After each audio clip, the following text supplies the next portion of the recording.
Bismillahirrahmanirrahim. Assalamualaikum warahmatullahi wabarakatuh. Alhamdulillahirrabbilalamin. Puji syukur kita sampaikan kepada Allah Subhanahu wa ta'ala, yang mana pada kesempatan kali ini kita bersyukur masih dapat berjumpa kembali di channel Jalan Surga ini, tentunya dengan masih diberikan kesehatan baik secara lahir maupun batin, dan semua kenikmatan serta karunia-Nya tak kurang dari suatu apapun. Amin, amin ya robbal alamin. Tak lupa juga seperti biasanya sebelum kursi dilanjutkan, untuk terlebih dahulu marilah sama-sama kita menyampaikan salawat dan salam tentunya hanya kepada beliau, junjungan kita baginda Rasulullah Nabi Muhammad SAW, yang mana sama-sama kita ketahui berkat beliaulah kita semuanya, khususnya umat muslim dimanapun saja berada, telah dikeluarkan dari alam kegelapan dan telah menuju alam nur atau cahaya seperti apa yang kita rasakan saat ini. Amin, amin ya robbal alamin. Allahumma sholli ala sayyidina Muhammad wa ala ali sayyidina Muhammad. Allahumma sholli wa sallim wa barik alaihi. Al-Fatihah. Baiklah kaum muslimin rahimatullah, sahabat jalan surga dimanapun saja berada yang dirahmati oleh Allah. Dalam kehidupan sehari-hari tentunya kita semuanya tidak akan pernah luput dari namanya masalah dalam kehidupan ini, baik itu masalah rumah tangga, masalah ekonomi, bisnis, penyakit, hutang piutang, dan masih banyak lagi masalah-masalah lainnya yang tidak mungkin bisa Abah sebutkan satu persatu. Di saat kita menghadapi ujian atau masalah apapun itu bentuknya, biasanya akan membingungkan diri kita sendiri. Harus bagaimana, dengan jalan apa, kapan selesainya, kenapa harus begini, kenapa harus begitu. Jadi sudahlah saudaraku, intinya untuk langkah awal pertama kita harus menerima semua kenyataan yang ada. Dalam arti kita harus mengikhlaskan, kita harus menerima dengan lapang dada apapun bentuknya permasalahan sedang kita hadapi saat ini. Itu adalah tentunya terjadi sudah melalui atas izin dan kehendak Allah Subhanahu wa ta'ala. Kita sebagai manusia hanya bisa menerima apapun yang terjadi, karena semuanya itu terjadi tentunya tidak akan mungkin terjadi jika bukan atas izin dan kehendak Allah. Nah, pada kesempatan kali ini saudaraku, insya Allah dengan amalan yang sangat pendek, yang sangat singkat ini nantinya bisa menyelesaikan semua masalah yang sedang saudaraku hadapi saat ini. Jadi silahkan disimak baik, disimak dengan cermat, jangan di skip, jangan dilompat-lompat, dipahami semua apa yang akan Abah Gusli sampaikan ini nantinya. Jika sudah dipahami nanti tinggal mempraktekkan. Baiklah kaum muslimin rahimatullah, sahabat jalan surga dimanapun saja berada yang dirahmati oleh Allah.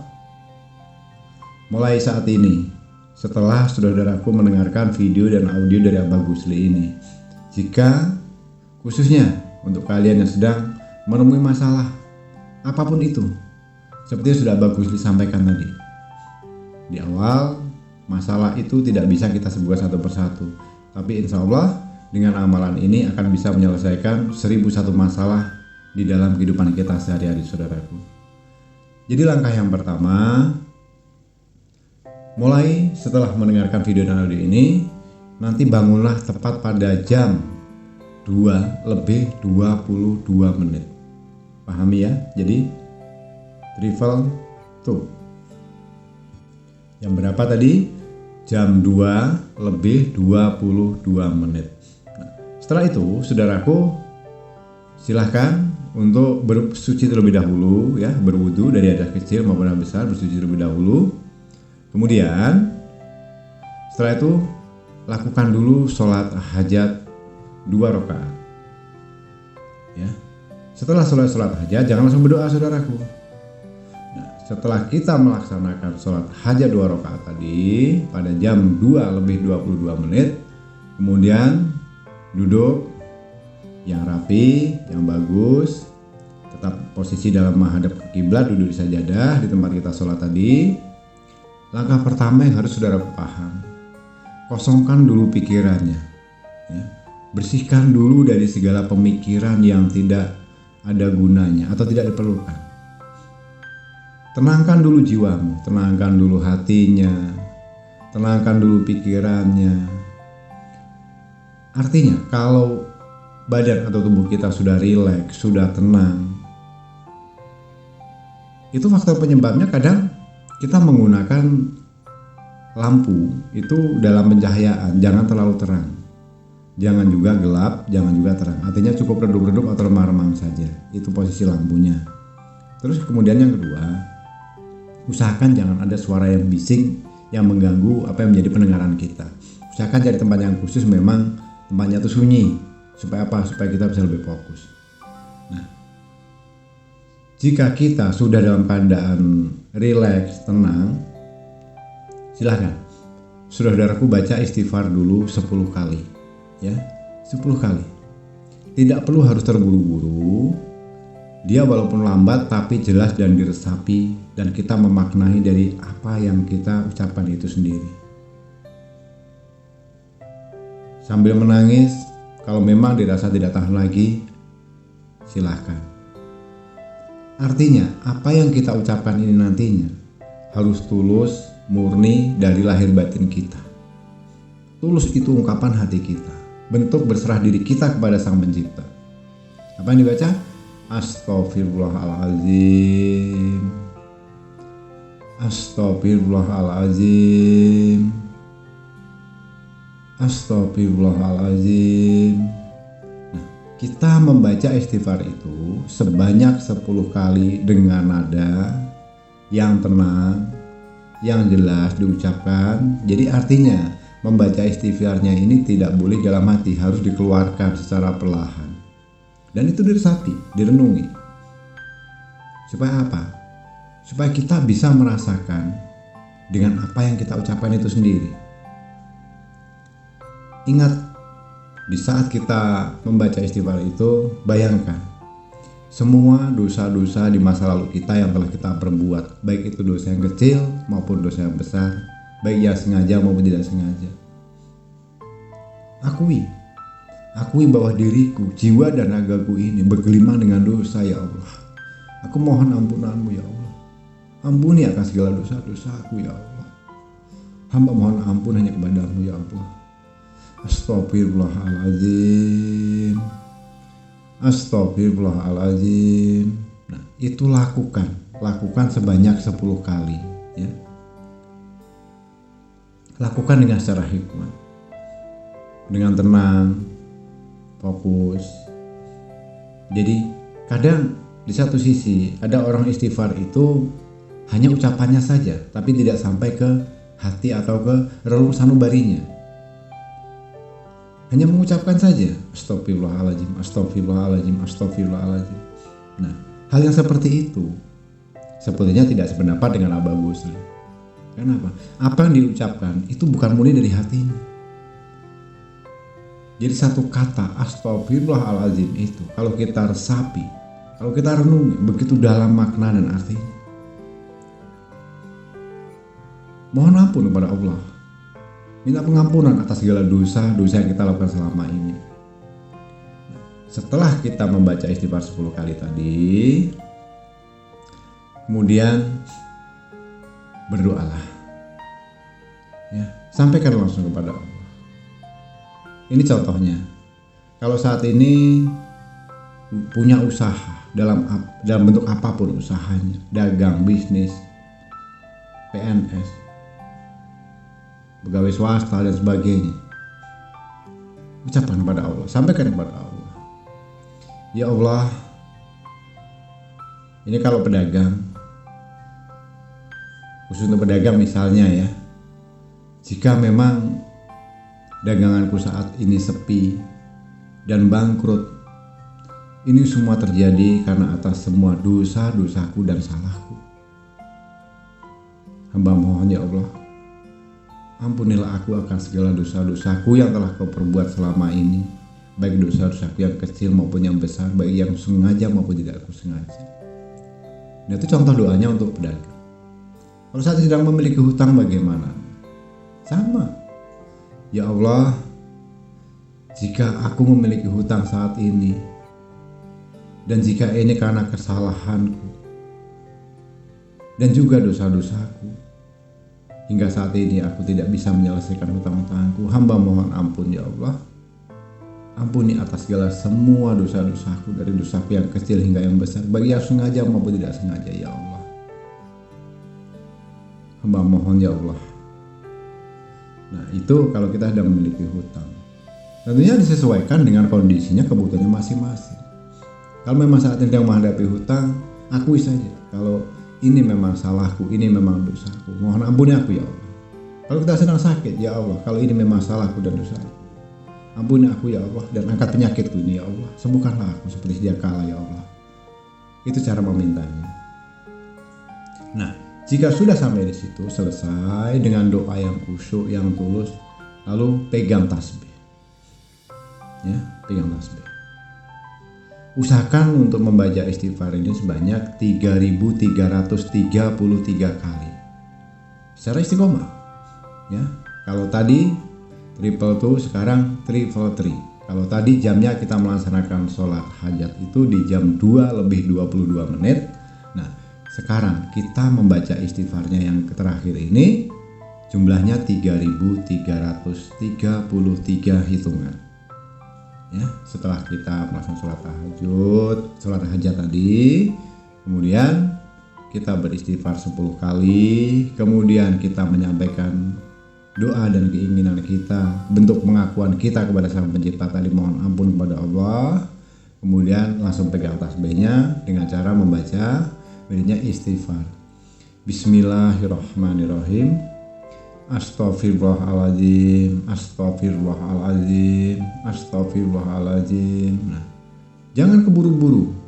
Percuma saja kita melakukan hal seperti itu. Kalau kita ingin cepat sampai, 3.333 ya. Ini lama ini ya. Lama kalau saya lambat, berarti harus cepat-cepat supaya cepat selesai. Jangan seperti itu. Sering terjadi dalam menjalankan hal seperti ini karena mengejar waktu, seperti kejar setoran. Jadi mentang-mentang 1000 kali dicepetin. Ya. Subhanallah, subhanallah, subhanallah, subhanallah, subhanallah. Itu sudah Bapak pastikan berpotensi gugur sia-sia. Jadi kalau kita sedang wirid atau zikir, itu diresapi, dimaknai, harus murni dari hati kita. Jadi artinya dari hati, pikiran, dan ucapan kita itu harus sama. Kalau saat ini saya sedang beristighfar, sedang mohon ampun kepada Allah. Nah, itu sistem penyatuan.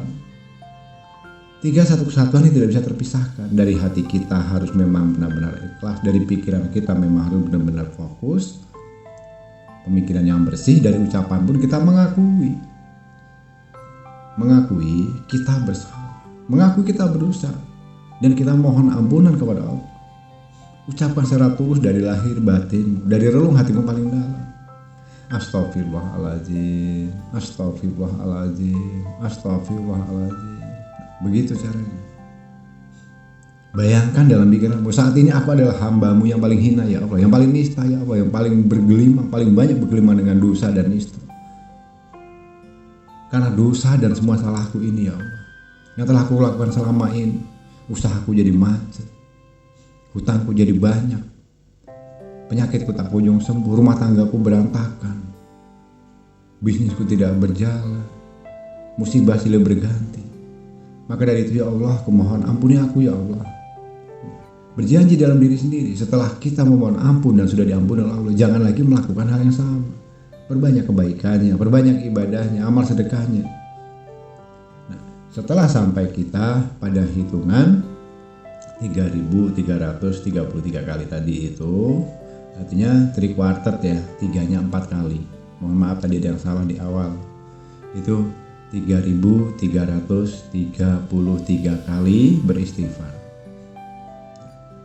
Saya rasa kalau itu memang dilakukan secara istiqomah, mungkin tidak sampai menjelang datangnya saat sholat subuh itu sudah selesai. Alhamdulillah sampai detik ini pun Abah Gusli masih menggunakan amalan seperti itu. Jangan kita egois, apa salah saya, apa dosa saya kok saya mau istighfar terus seperti ini. Nah, inilah letak kesalahan dari diri kita sendiri. Kesalahan kita yang tidak kita ketahui, yang tidak kita sadari, baik ucapan, baik itu pemikiran, walaupun itu hanya dalam hati, kita sudah dongkol di hati, punya rasa iri dengki yang tidak kita ucapkan, punya pemikiran hal-hal negatif yang akan mencelakai seseorang, yang memikirkan hal negatif terhadap orang lain, saudara kita dan sebagainya. Ucapan kita yang kadang salah ucap, salah omong, akhirnya menimbulkan ghibah, fitnah dan sebagainya. Kenapa? Pada hakikatnya Allah Maha tahu. Ya Allah, ampuni aku ya Allah atas segala dosaku, baik yang sengaja maupun tidak sengaja, dari yang kecil maupun yang besar, baik yang masih kau ingat dan yang sudah aku lupakan ya Allah.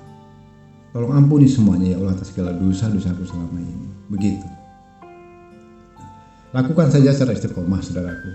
Nanti insya Allah pada akhirnya saudaraku akan merasakan sendiri, pada akhirnya akan adanya ketenangan di dalam jiwa diri, di jiwa dan raga kita. Batin kita dengan sendirinya akan menjadi lebih tenang, lebih fokus. Berpikir pun kita akan menjadi lebih jernih, tidak uring-uringan. Selalu ada solusi atau gagasan yang luar biasa nantinya dari ide-ide kreatif yang kita keluarkan. Dan dengan sendirinya nanti insya Allah apa yang menjadi hajat kita saat ini, itu biasanya nanti akan ada suatu keajaiban, akan ada pertolongan dari Allah untuk kita segera keluar dari pokok permasalahan sedang kita hadapi saat ini.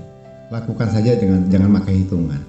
Lakukan di saat jam 2 bangun, di jam 2 lebih 22 menit laksanakan sholat hajatnya, kemudian istighfar, kemudian sampaikan apa yang menjadi hajat keinginan kita, kemudian diakhiri dengan membaca istighfar 3333 kali. Yakinlah pada saatnya nanti akan indah pada waktunya. Itulah amalan pendek yang bisa Abah berikan, yang bisa Abah ijazahkan. Semoga ini bisa bermanfaat untuk saudaraku semuanya, dan khususnya untuk saudaraku yang baru bergabung di channel Jalan Surga ini, yang baru menemukan video dan audio ini. Mohon dengan segala kerendahan hati, dengan segala hormat, mohon bantu Abah Gusli untuk membangun channel Jalan Surga ini agar kedepannya bisa menjadi bertumbuh, berkembang menjadi lebih baik. Dengan cara silakan tekan tombol subscribe, tekan tombol like-nya, dan bagikan video atau share video ini sebanyak-banyaknya ke sosial media manapun. Kurang dan lebihnya mohon dimaafkan jika ada salah dalam ucapan, kata-kata maupun penyampaian. Dan tak lupa juga bagus ucapkan terima kasih untuk saudaraku semuanya yang telah menyempatkan waktu menyimak video dan audio ini hingga selesai. Sekali lagi semoga ini bisa bermanfaat. Di akhir kata Abah akhiri dengan wabillahi taufiq wal hidayah. Wassalamualaikum warahmatullahi wabarakatuh.